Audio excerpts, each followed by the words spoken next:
मेरे प्यारे देशवासियों, नमस्कार। मन की बात में एक बार फिर मेरे सभी परिवारजनों का स्वागत है। आज एक बार फिर बात होगी देश की उपलब्धियों की, देश के लोगों के सामूहिक प्रयासों की। 21वीं सदी के भारत में कितना ही कुछ ऐसा हो रहा है जो विकसित भारत की नींव मजबूत कर रहा है। जैसे इस 23 अगस्त को ही हम सब देशवासियों ने पहला नेशनल स्पेस डे मनाया। मुझे विश्वास है कि आप सबने इस दिन को सेलिब्रेट किया होगा। एक बार फिर चंद्रयान 3 की सफलता का जश्न मनाया होगा। पिछले वर्ष इसी दिन चंद्रयान 3 ने चांद के दक्षिणी हिस्से में शिव शक्ति पॉइंट पर सफलतापूर्वक लैंडिंग की थी। भारत इस गौरवपूर्ण उपलब्धि को हासिल करने वाला दुनिया का पहला देश बना। साथियों, देश के युवाओं को स्पेस सेक्टर रिफॉर्म से भी काफी फायदा हुआ है। इसलिए मैंने सोचा कि क्यों ना आज मन की बात में स्पेस सेक्टर से जुड़े अपने कुछ युवा साथियों से बात की जाए। मेरे साथ बात करने के लिए स्पेस टेक स्टार्टअप गैलेक्स आई की टीम जुड़ रही है। इस स्टार्टअप को आईआईटी मद्रास के एलुमनाई ने शुरू किया था। ये सारे नौजवान आज हमारे साथ फोन लाइन पर मौजूद है। सुयश, डेनिल, रक्षित, किशन और प्रणीत। आइए इन युवाओं के अनुभवों को जानते हैं। हेलो। हेलो। हेलो। नमस्ते जी। नमस्कार सर। अच्छा साथियों, मुझे ये देखकर खुशी होती है कि आईआईटी मद्रास के दौरान हुई आपकी दोस्ती आज भी मजबूती से कायम है। यही वजह है कि आपने मिलकर गैलेक्स आई शुरू करने का फैसला किया और मैं आज जरा उसके विषय में भी जानना चाहता हूं। इस बारे में बताइए। इसके साथ ही ये भी बताएं कि आपकी टेक्नोलॉजी से देश को कितना लाभ होने वाला है। जी, मेरा नाम सुयश है। हम लोग साथ में, जैसा आपने बोला, सब लोग साथ में आईआईटी मद्रास में मिले।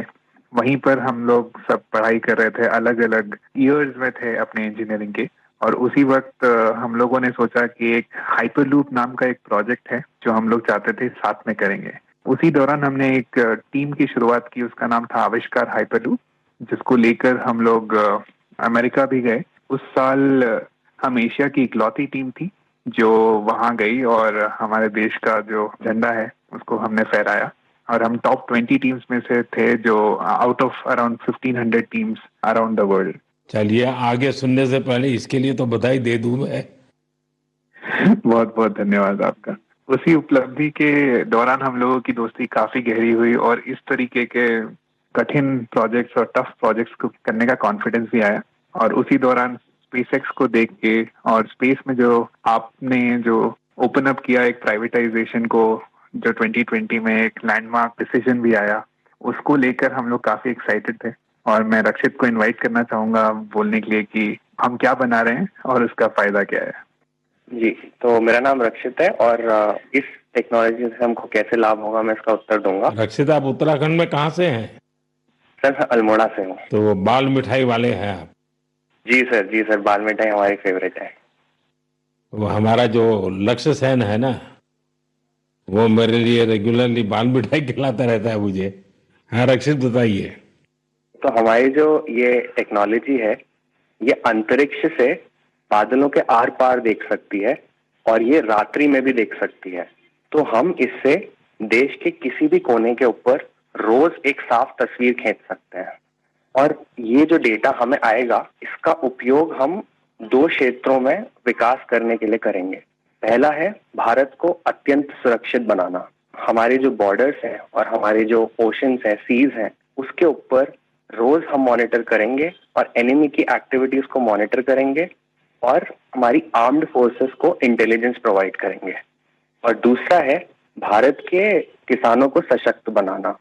तो हमने ऑलरेडी एक प्रोडक्ट बनाया है भारत के झींगा किसानों के लिए, जो अंतरिक्ष से उनके पॉन्ड्स के पानी की क्वालिटी मेजर कर सकता है 1/10 ऑफ द करंट कॉस्ट में। और हम चाहते हैं आगे जाते हुए हम दुनिया के लिए best quality satellite images generate करें, और जो ग्लोबल इश्यूज हैं, ग्लोबल वार्मिंग जैसे, इससे लड़ने के लिए हम दुनिया को best quality satellite data provide करें। इसका मतलब हुआ कि आपकी टोली जय जवान भी करेगी, जय किसान भी करेगी। जी सर, बिल्कुल। साथियों, आप इतना अच्छा काम कर रहे हैं, मैं ये भी जानना चाहता हूं कि आपकी इस टेक्नोलॉजी का प्रिसीजन कितना है? सर, हम लेस देन 50 सेंटीमीटर के रेजोल्यूशन तक जा पाएंगे, और हम एक बार में approximately more than 300 square kilometre area को इमेज कर पाएंगे। चलिए, मैं समझता हूं कि ये बात जब देशवासी सुनेंगे तो उनको बड़ा गर्व होगा। लेकिन मैं एक और सवाल पूछना चाहूंगा।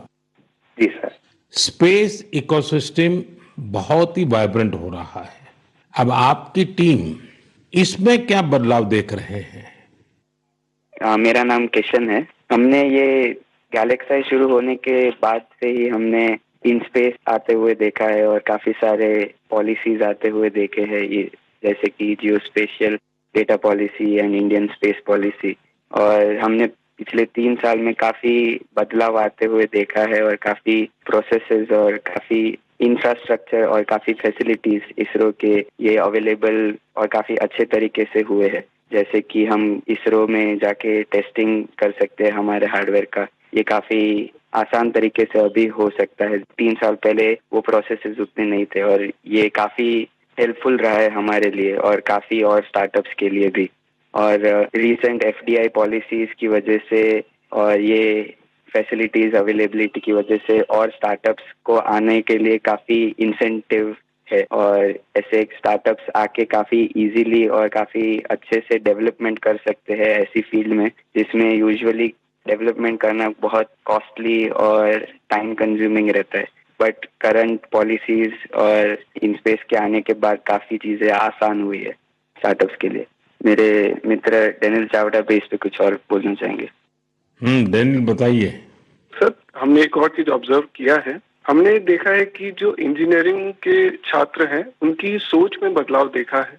वो पहले बाहर जाके हायर स्टडीज परस्यू करना चाहते थे और वहाँ काम करना चाहते थे और स्पेस डोमेन में, बट अब क्योंकि इंडिया में स्पेस इकोसिस्टम बहुत अच्छी तरीके से आ रहा है, तो इस कारण वो लोग इंडिया वापस आके इस इकोसिस्टम के पार्ट बनना चाहते हैं। तो ये काफी अच्छा फीडबैक हमें मिला है, और हमारे खुद की कंपनी में कुछ लोग वापस आके काम कर रहे हैं इसी वजह से। मुझे लगता है कि आपने दोनों जो पहलू बताए हैं, किशन ने और डेनियल दोनों ने, मैं जरूर मानता हूं कि बहुत से लोगों का इस तरफ ध्यान नहीं गया होगा कि एक क्षेत्र में जब रिफॉर्म होता है तो रिफॉर्म का कितने मल्टीपल इफेक्ट्स होते हैं, कितने लोगों का लाभ होता है। और जो आपके वर्णन से, और क्योंकि आप उस फील्ड में हैं तो आपको ध्यान में जरूर आता है, और आपने ऑब्जर्व भी किया है कि देश के नौजवान अब इस फील्ड में यहीं पर अपना भविष्य आजमाना चाहते हैं, अपने टैलेंट का उपयोग करना चाहते हैं। बहुत अच्छा ऑब्जर्वेशन है आपका। एक और सवाल मैं पूछना चाहूंगा, आप उन युवाओं को क्या संदेश देना चाहेंगे जो स्टार्टअप्स और स्पेस सेक्टर में सफलता हासिल करना चाहते हैं? मैं प्रणीत बात कर रहा हूँ और मैं एक सवाल का जवाब दूंगा। हाँ प्रणीत, बताइए। सर, मैं अपने कुछ सालों के एक्सपीरियंस से 2 चीजें बोलना चाहूंगा।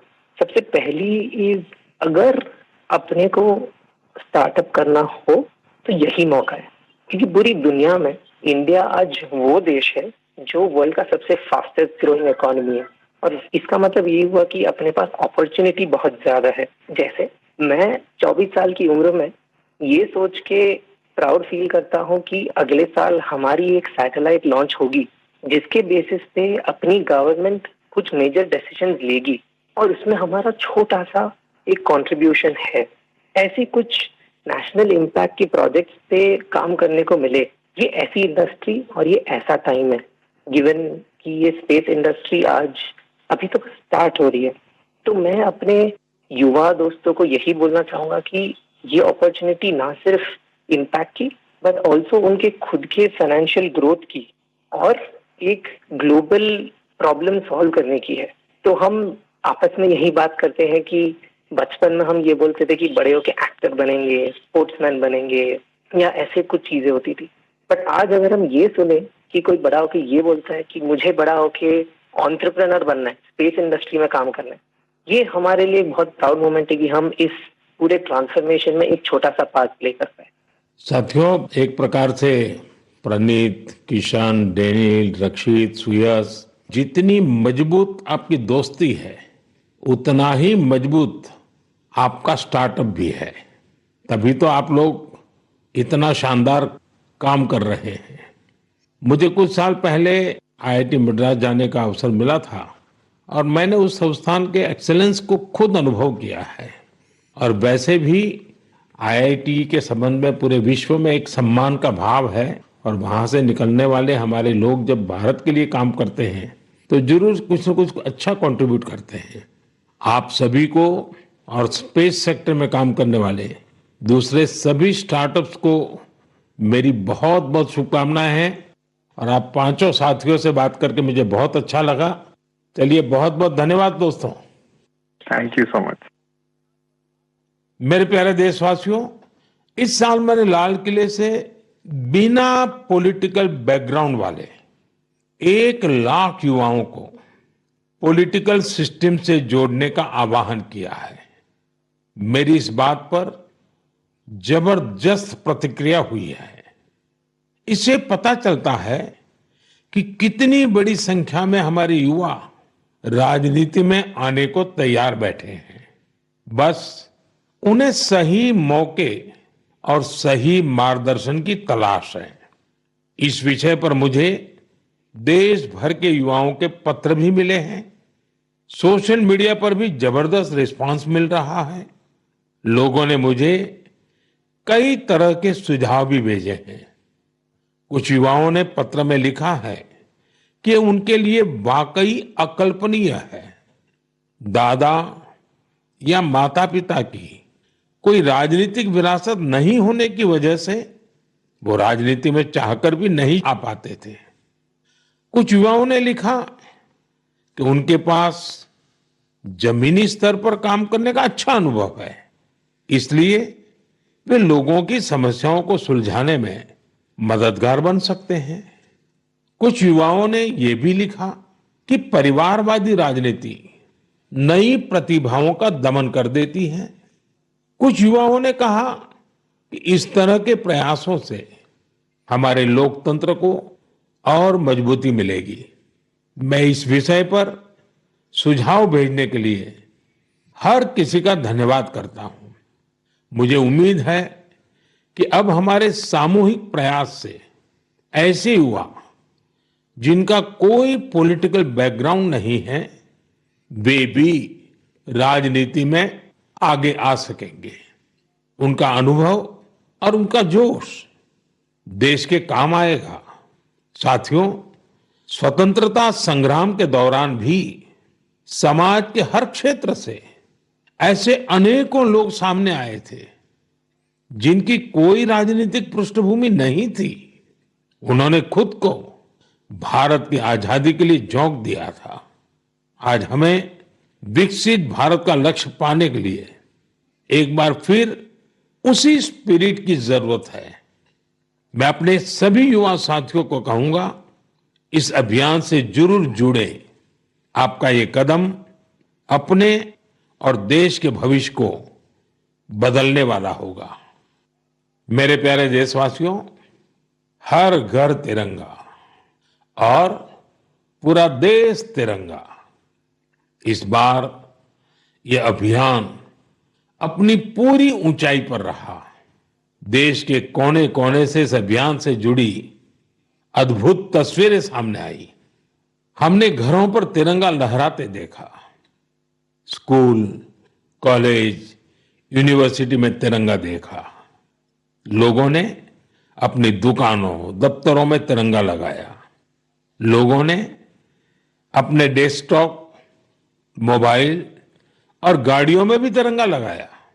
जब लोग एक साथ जुड़कर अपनी भावना प्रकट करते हैं तो इसी तरह हर अभियान को चार चांद लग जाते हैं। अभी आप अपनी टीवी स्क्रीन पर जो तस्वीरें देख रहे हैं, ये जम्मू कश्मीर के रियासी की है।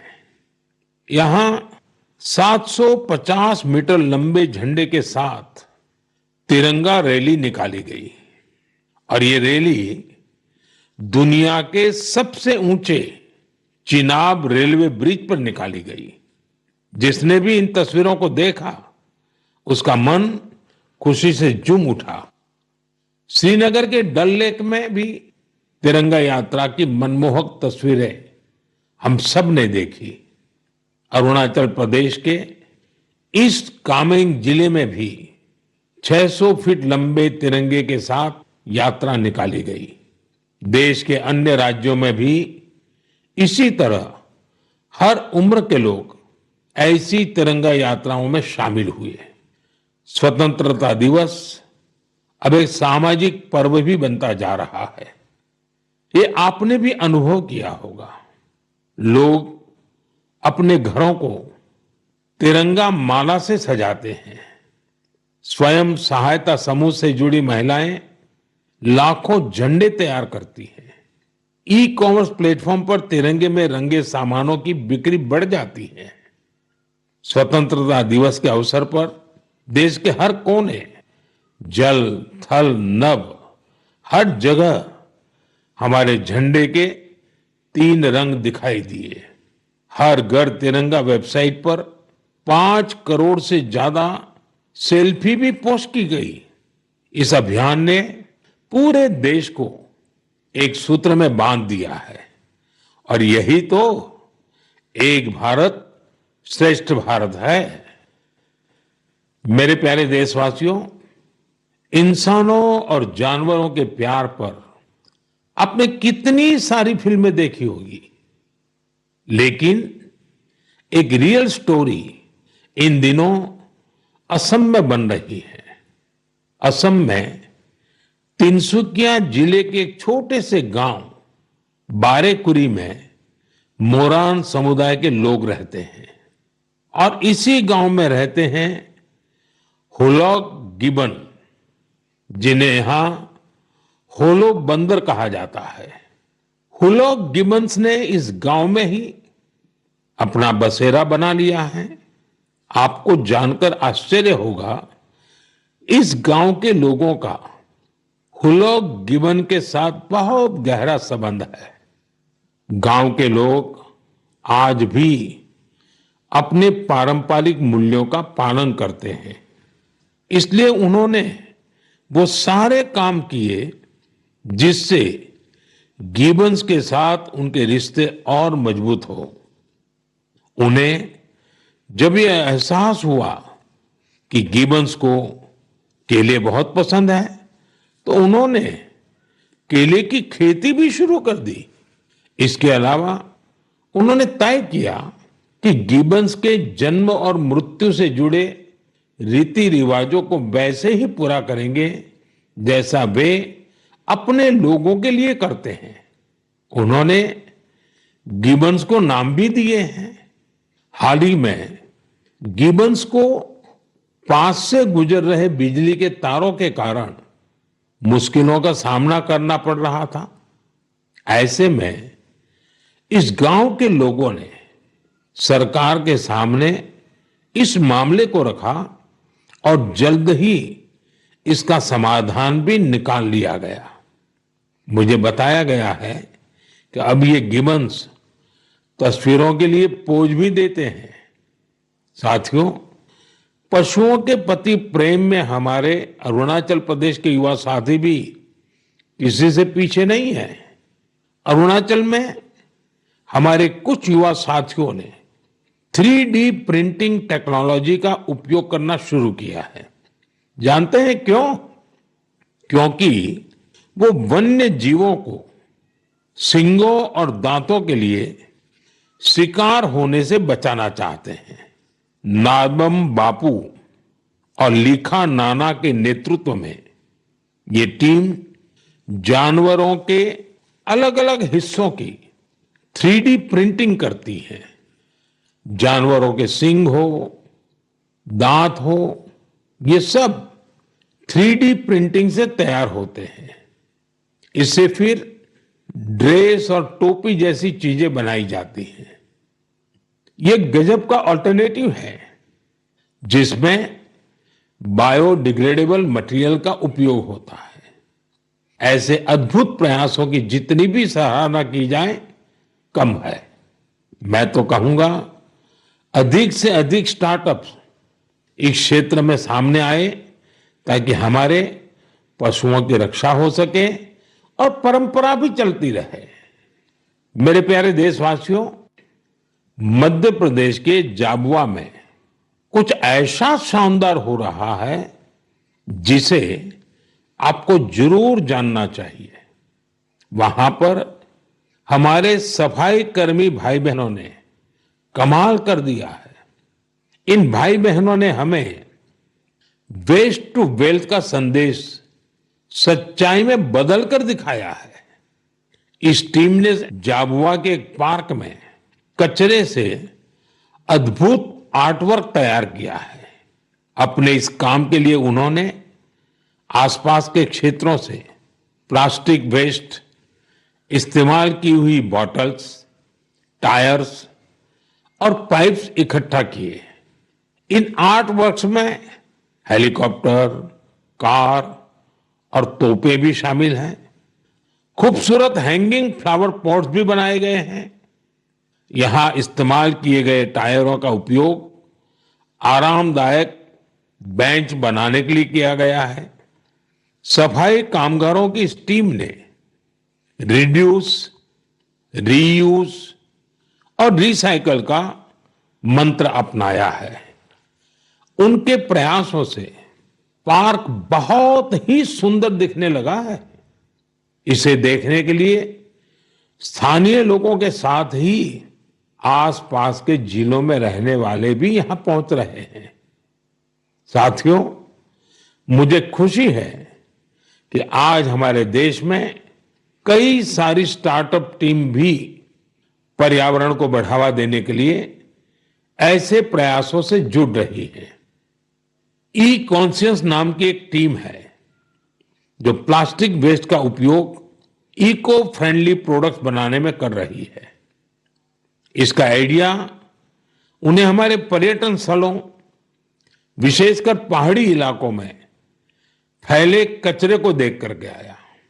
ऐसे ही लोगों की एक और टीम ने इको कारी नाम से स्टार्टअप शुरू किया है।